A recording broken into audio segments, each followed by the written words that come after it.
Welcome to Pioneer Mindset, a place where we challenge our mindset and address the discomfort in both business and life by finding clarity resulting in bold conviction. I'm your host, Garrett Ruskamp, fifth-generation farmer, husband, and father from rural Nebraska. Whether you're navigating frustration from past decisions or worry about the uncertainty you face today in your business, we're going to learn from our struggles and take on new challenges with a resilient mindset. Join me as I share my journey of struggles I faced in agriculture as a farmer and family man. I'm ready to dive into honest conversations to tackle the mindsets surrounding key issues that rural ag business owners face that will ultimately help you gain control, leading to a profitable and sustainable business. Let's adapt to Pioneer Mindset and get to it.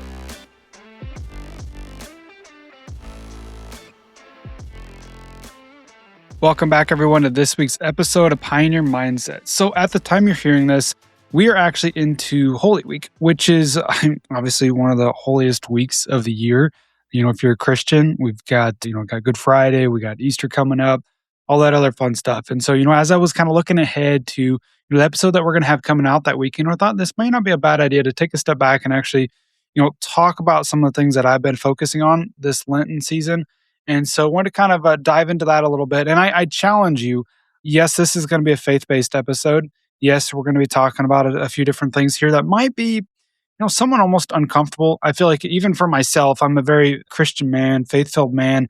But for whatever the reason, I get this uncomfortable feeling talking about it sometimes, especially in front of others. This year talking to a mic where I'm just literally looking back at myself, not so hard. But when I'm sitting there in front of people trying to talk about my faith or trying to talk and have these uncomfortable conversations, it's not always the easiest thing for me to do. And so I guess I'll challenge you this right now is just to kind of listen through this episode.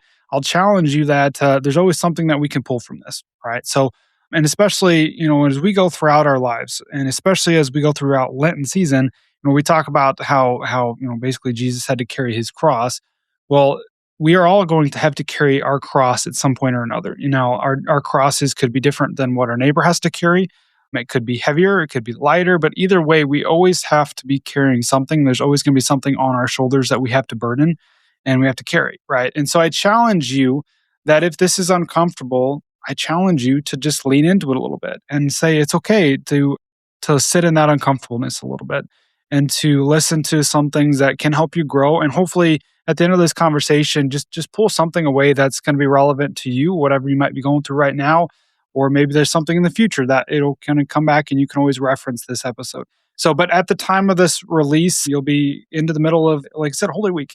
And Holy Week can be one of those weeks to where we either just go through the motions or maybe we don't. Maybe we don't do a lot during Holy Week. Maybe it's just another week of the year. Maybe it's just another time where people gather. And so it's just kind of a matter of, kind of an acknowledging, how do you process Holy Week? How do you go through this time of the year? And this really, like I said, we call it Holy Week for a reason, because it's a really sacred time of year where we can really lean into our faith a little bit more, hopefully. And so I guess just as we go through this conversation, I'm going to actually go through and read a parable here that I've been focusing a lot on lately within the Hallow app. And so I'm going to read this. Just kind of stick with me here. Literally, I challenge you to listen to this full conversation and hope that there's something that you can pull away from this. All right. So I'm going to be reading the parable called the Prodigal Son. And so within the Hallow app, which is something I've been utilizing in the last couple of years, been really beneficial for me. It is a Catholic app. I'll just kind of throw that out there. There's no kind of two ways around it. And so, if you're not Catholic, I understand that may not be the easiest thing for you to kind of listen to. But even if you're not, I'd say there's still a lot of good things that a Christian man or woman can pull away from that app. If that's not the app for you, that's fine. But I just challenge you to be focusing on your faith in one shape or another and growing in that, whether it's a different app. I used to actually use one before this, just called literally the Bible app. Very just good Christian app there and really focusing on a lot of good things there. So talking about the Prodigal Son, I want to read through this quick, okay? You've probably heard this several times before. Maybe even heard it earlier this Lenten season in church. But I'm just going to read through it. And by the way, I'm not a lector, but hopefully I can do the best that I can to read this through to you and just kind of listen to it. And then I'll kind of talk about a few things after that. All right, so the Prodigal Son. This is going to be a parable coming from Luke chapter 15, verses 11 through 32. Jesus continued, "There was a man who had 2 sons.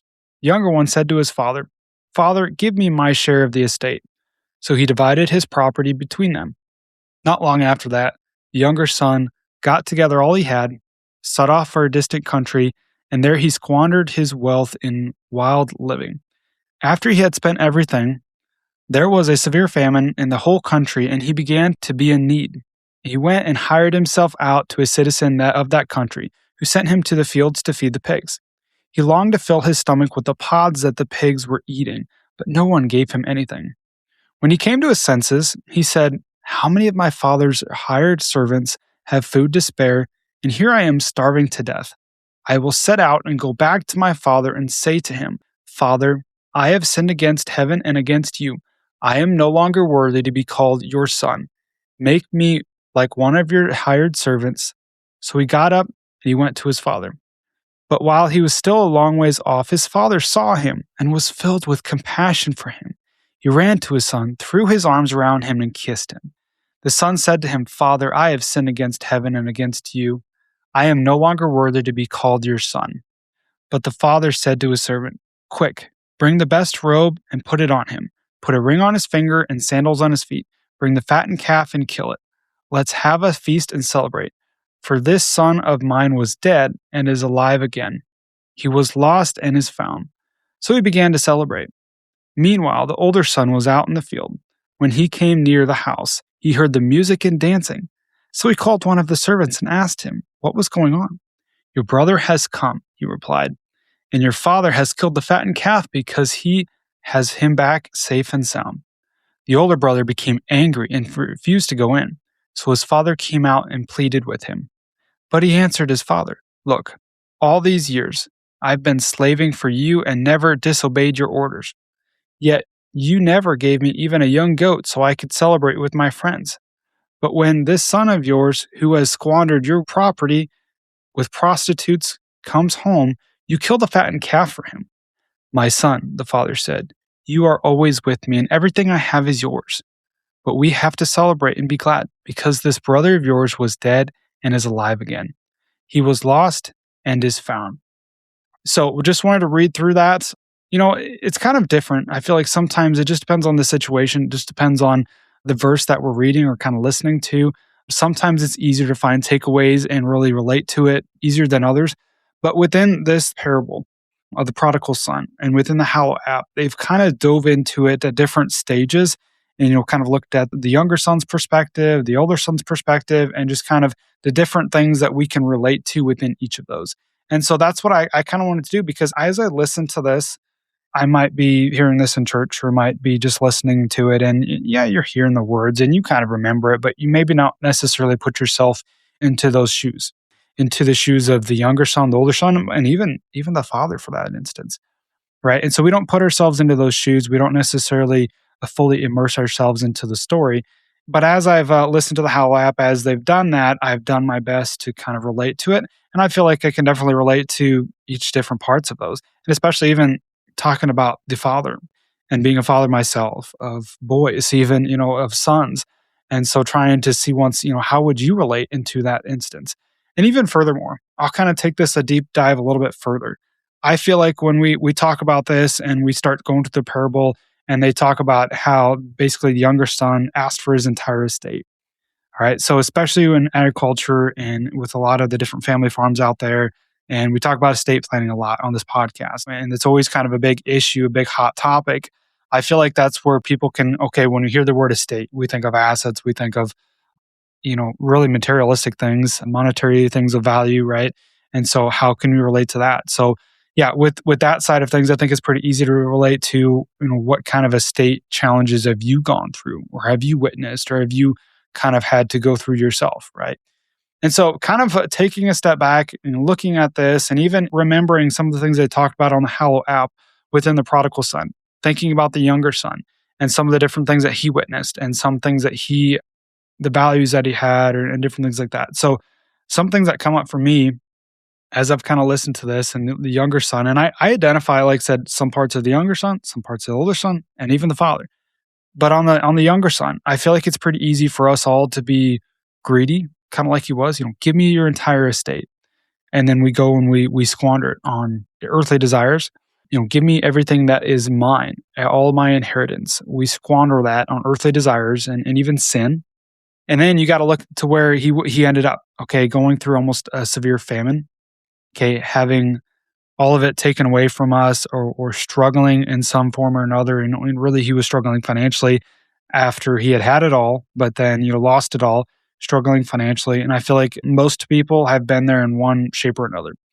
And even if it's not necessarily financially, maybe the famine is in a different area of our life. Maybe it's on the physical health side of things, mental health side of things. Maybe it's within the relationships that we have, maybe some sort of famine there, lack thereof, those relationships. But then, there too, just famine, trying to understand, are we going to have enough to provide for our families, and just kind of going through those struggles. But then there too, hopefully, anyways, what do we do when we go through hardships, when we go through challenging times? Well, if you're anything like me, I feel like I tend to lean into my faith during those challenging times. So back to going through famine, going through those to where he had nothing. He's literally doing a peasant's work, feeding the pigs, not having even enough food to feed himself. And so then we find ourselves going through those challenging times or feeling sorry for ourselves. But then hopefully with that, we lean into our faith and like, all right, let's maybe repent here. So I'd say, maybe he came to that point of repentance, like, I have sinned. What can I do here? I can go back to my father and I can say, Father, I have sinned against heaven and against you, and please forgive me. And then feel that love that he has for you. Okay. And so I identify a lot with that in myself because we've all kind of been there. Like I said, asking for our inheritance, everything that's ours, being greedy, and then having those earthly desires to spend that, or have the sin that kind of comes upon us, which is just kind of human nature there, right? And then the severe famine, which is the struggle, which is the feeling like we have nothing. And so hopefully then at that point, repentance and love and asking for forgiveness. Okay.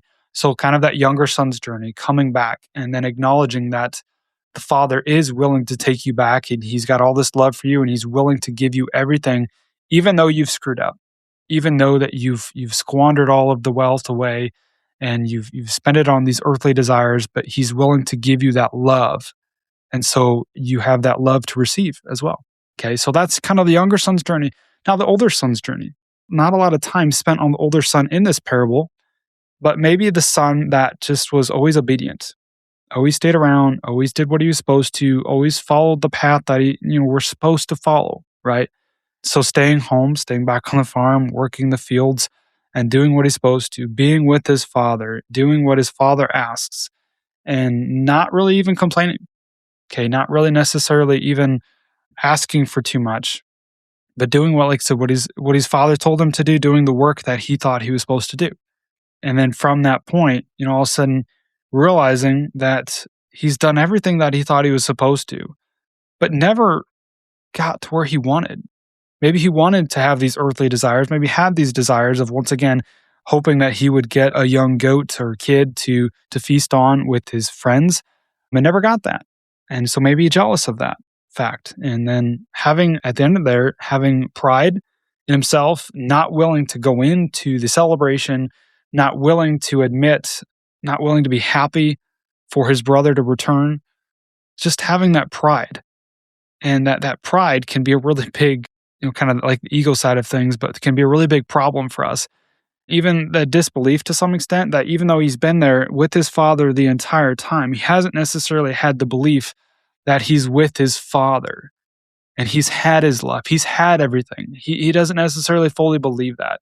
And so I see myself in a lot of that as well, because I feel like, just speaking freely here, I'm the son that came back to the operation, full time, and did the work that I thought I was supposed to do. And part of that was because I enjoyed it. But let's be real here. There's part of it that, like, okay, I want to continue the legacy, and I feel a sort of responsibility to do that.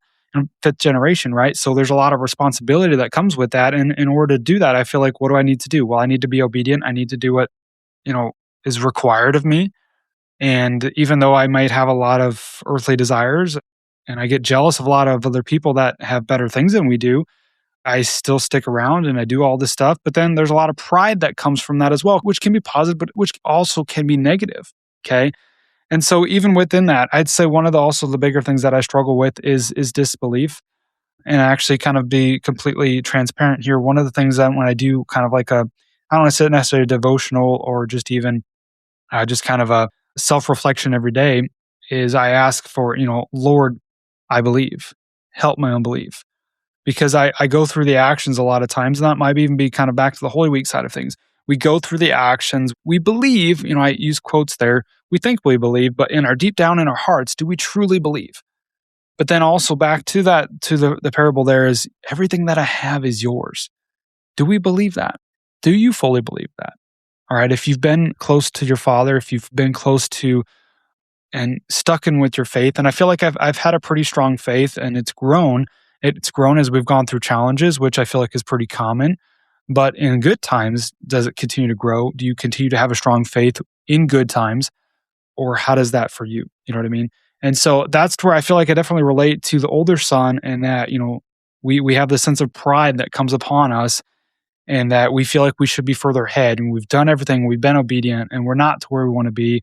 We're jealous of others around us. We're jealous of the second son or somebody else that comes back and maybe squandered everything, but gets all that love and everything else that his father's willing to give that we feel like we haven't received, even though we've been with our father the entire time. Right. So I guess this kind of brings me back around to, everyone has their cross to carry. And even during the challenging times, I feel like we've gone through our own sets of challenges. And looking back on that, I wish that I'm gonna be admit there, I wish that there's things that we didn't have to go through. But at the same time, as I've gone through hardships, as I've leaned into my faith, as I've leaned into being a good Christian or trying my best to have a good relationship with God and with Jesus, I lose sight that that is the benefit there of having that relationship. Yeah, I'm looking at the hardships, I'm focusing on the hardships, I should say, but I'm losing sight that through that entire hardship, I've been close to God. Isn't that what he ultimately wants?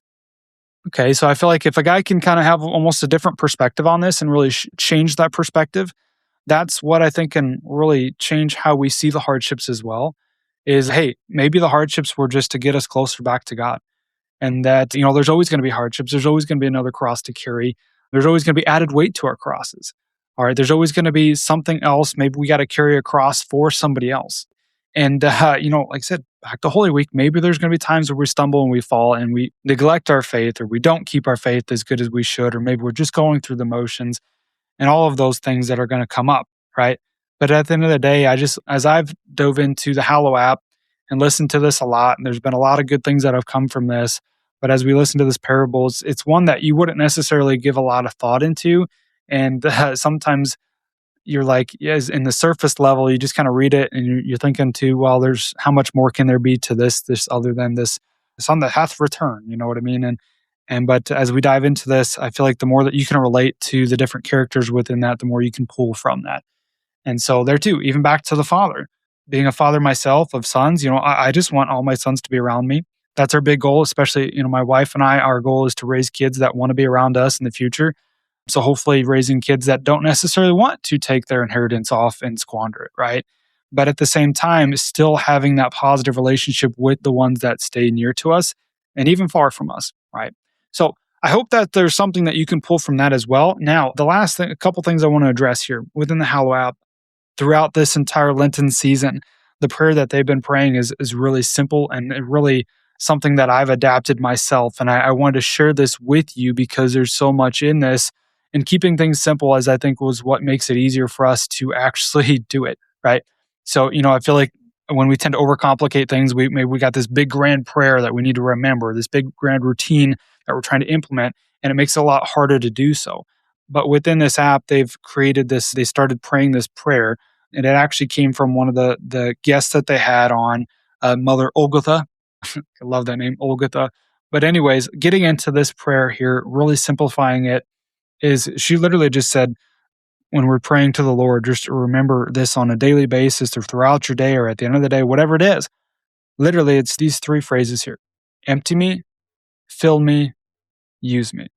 So as we get rounding this out here, I don't want to make this too long. I want this to be a good, pleasant, really valuable episode for you here today, but I'm going to end this kind of with my own prayer. So as you're listening to this, we say, Lord, empty me. Empty me of all my fears. Empty me of everything holding me back. Empty me of all my earthly desires. Empty me of my pride. Empty me of my own ways. Lord, empty me. Fill me. Lord, fill me with your love, compassion, grace. Fill me with your strength and your courage. Fill me with your desire. Fill me with your grace. Fill me, Lord.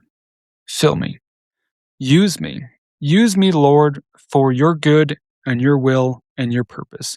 Use me to provide a light to others around me. Use me to help those around me. Use me for your good and your glory, Lord. Use me. All right, folks, I really hope that you have a good Easter, a good Lenten season, a good Friday, a good Holy Week.